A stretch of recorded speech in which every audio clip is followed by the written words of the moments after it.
Hello gentlemen, welcome back to my channel. Today we're going to be talking about why marriages fail from a woman's perspective. So if you're going through a divorce, you're going through a breakup, and you're wondering, why are you part of the statistics? I hear you, I genuinely do. Maybe you've worked really hard to save your relationship and it ended up in a divorce anyways. And so I'm going to tell you some of the reasons why, from a women's perspective, on why marriages fail. So let's start with some of the statistics, okay? I'm a data-driven person, and so from the last time I heard, divorce rates are at like 50%, more than that. I asked a divorce lawyer myself, a divorce lawyer friend, and she said it's closer to 70 to 80%. And so I hear you, you're part of the statistics now, and you want to know why possibly that marriages are failing, or maybe you're single and you're trying to prevent that from happening. And a lot of the times I hear finances, cheating, emotional disconnect, no sex, children, or you guys got married too early as some of the reasons why marriages fail. Those are the data points or strict cut reasons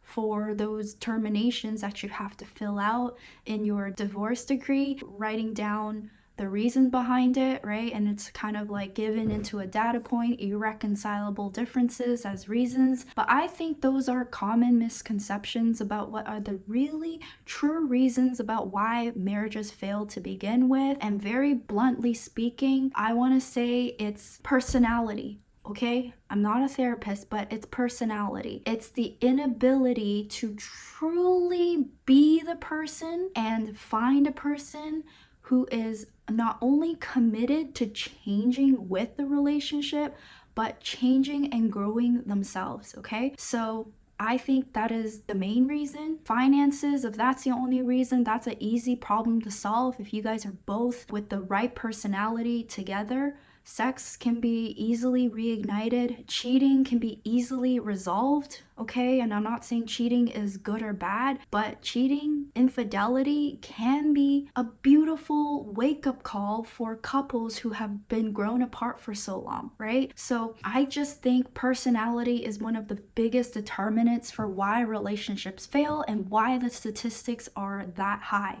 Because people are too selfish at the end of the day, or self-centered, or they think small. But let's get to the real reasons. Hello everyone, I'm Christy. I'm a therapist and I'm a relationship coach. Welcome back to my channel. If you're old here, welcome back. And I'm really happy that you're back and you maybe found any of my babbles in my brain and my info helpful. If you're new here and you clicked on this video, please listen along and do me a favor and press the like button and the subscribe button, because that helps me with obviously providing you with as much information for you to have a beautiful, healthy, and genuinely quality relationships and community in your life. Genuine relationships and quality relationships is the epitome of a healthy mental health.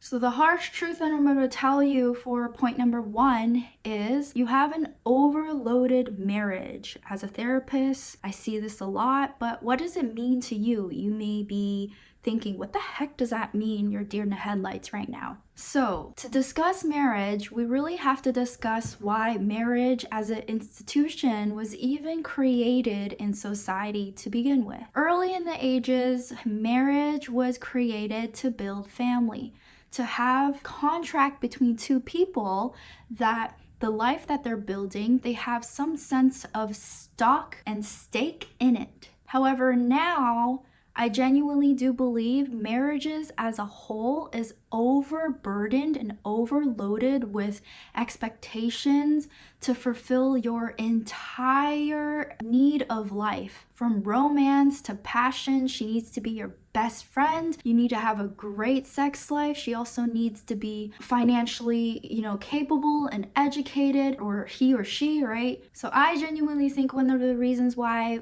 marriages are failing nowadays is because people don't understand that two people and a marriage together does not mean it's supposed to and has the obligation to fulfill every aspect of your life. And generally speaking, a lot of marriages fail because there's an excessive weight on that person. And that builds to my point number two. There's a conflating love and marriage. Love and marriage is totally conflated nowadays. We expect one person and one relationship to do way too much for our entire bucket of life. Essentially, it needs to be source of love, friendship, intellectual capacity, and banter. You have to be attracted to each other, right? Sexually attracted to each other. You have to have the same hobbies. Essentially, what I'm trying to highlight is that there's a huge issue in our society with what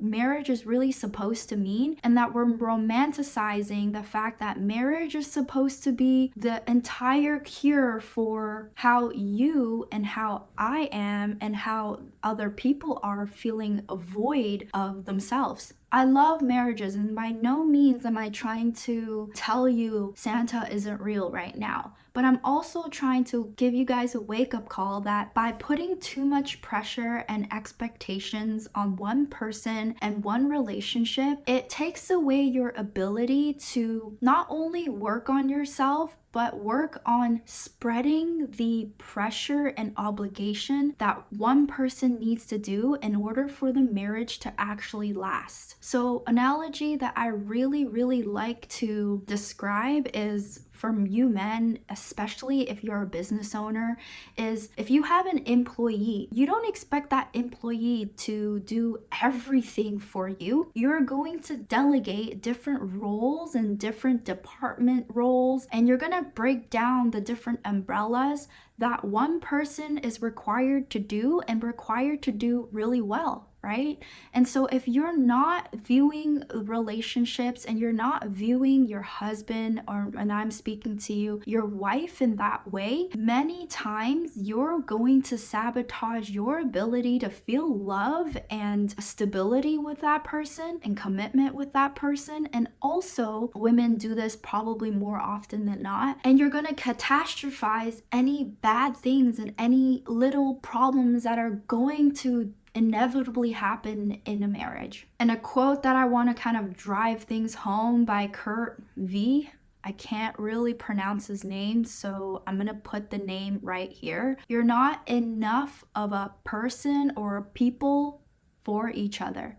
What that means is you're not enough. You feel like you're not enough for her, and she feels like she's never enough for you. And what that causes normally is a bigger gap between the both of you in terms of what is really important in the relationship, which is personality, and we're in this together. You do this and I'll do that, and be in this marriage together so things don't break, right? What is truly important? Probably sex, probably your personality and your skills to grow with each other and change, and not take things offensively if she doesn't want to do a certain hobby with you, and you men, she doesn't need to do certain, she may be a little bit boring in bed, but that doesn't mean you can't work through that and you can't excite things, or you can't teach her, right? Or that maybe she's a little quiet and you want a little bit more excitement, and she's a little bit calm, right? And you don't find that exciting, right? You can't banter about certain topics that you normally banter with a person that is extremely, charismatic and confident, whatever it is, right? All I'm trying to say is, one person isn't supposed to fill every single bucket of your life, and that's probably why a lot of marriages end nowadays. Marriage and love is too conflated. So, point number 3 is what I want to state in terms of the meaning of a marriage. Nowadays, marriage is 2 people and possibly some children and a white picket fence and maybe some extended family, right? But what I want to say is, if you embrace the fact that marriage is supposed to encapsulate a community, and you're able to view your friends, the friends that you guys have, and your extended family and your co-workers as part of the marriage, even, you're building a community. Marriage is molding of 2 people and what the community that they each bring, and molding it into a bigger community. If you really think about the ancient Stone Ages, 2 people, that's what marriages did. You built a community with each other so you guys have more resources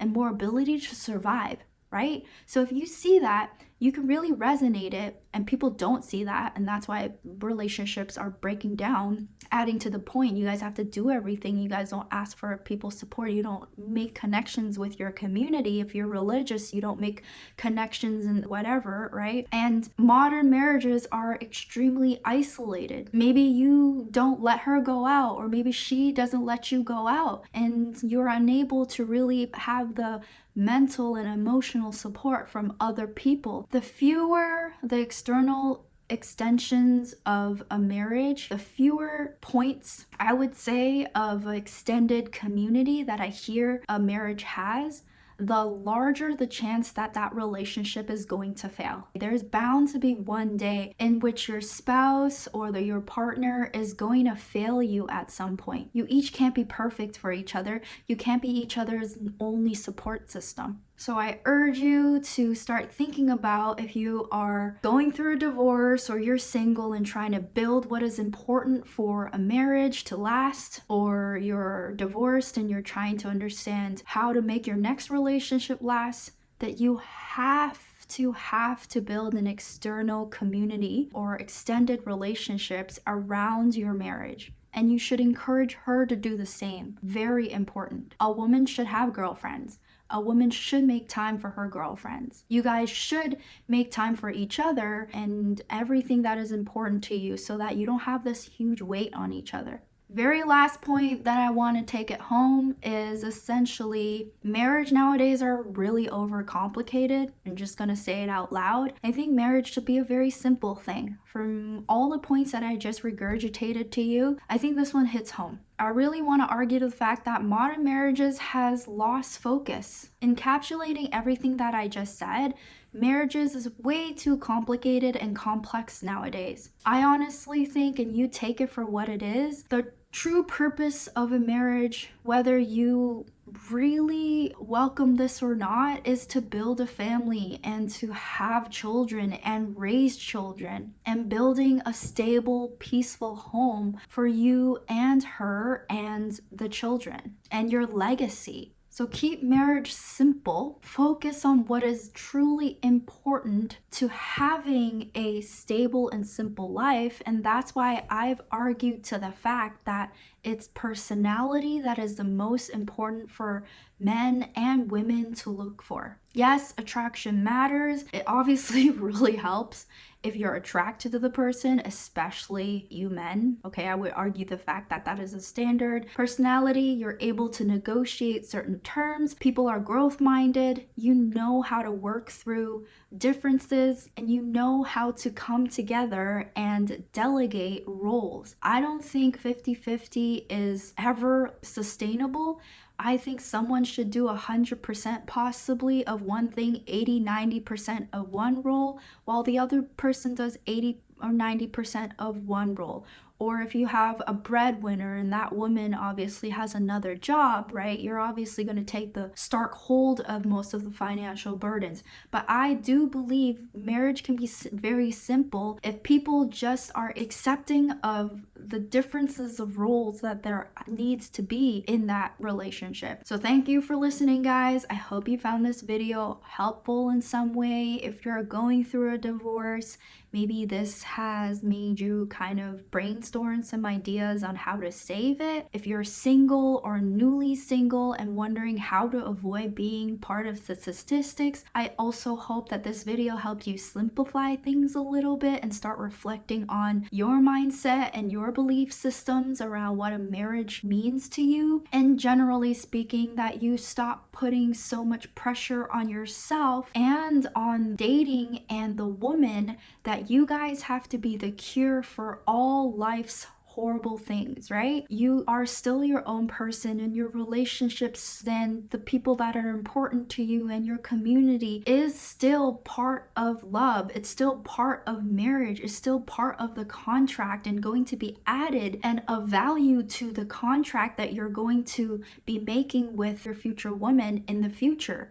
So don't lose sight of that. Don't have love and marriage be conflated. And I think you're starting in a really good place. Again, you don't don't know how to break down some of your brain processes and your behaviors and your emotions around love, if you feel like this video was helpful, you need to start reading, start seeing a therapist, start talking to your friends, and start challenging yourself. And is my way of thinking the most beneficial way for me to have a long-lasting marriage? Start asking yourself those questions, and if you haven't already, start today, right? If you like this video, please do me a favor and press the subscribe button and comment down below. What are some of the points that you found most helpful? What are your reflections in your subjective life?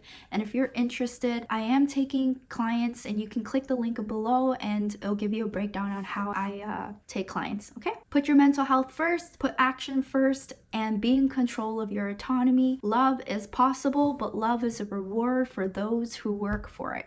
Hi everyone, if you enjoyed our content, don't forget to follow us on TikTok and IG where we post daily, and YouTube where we post weekly.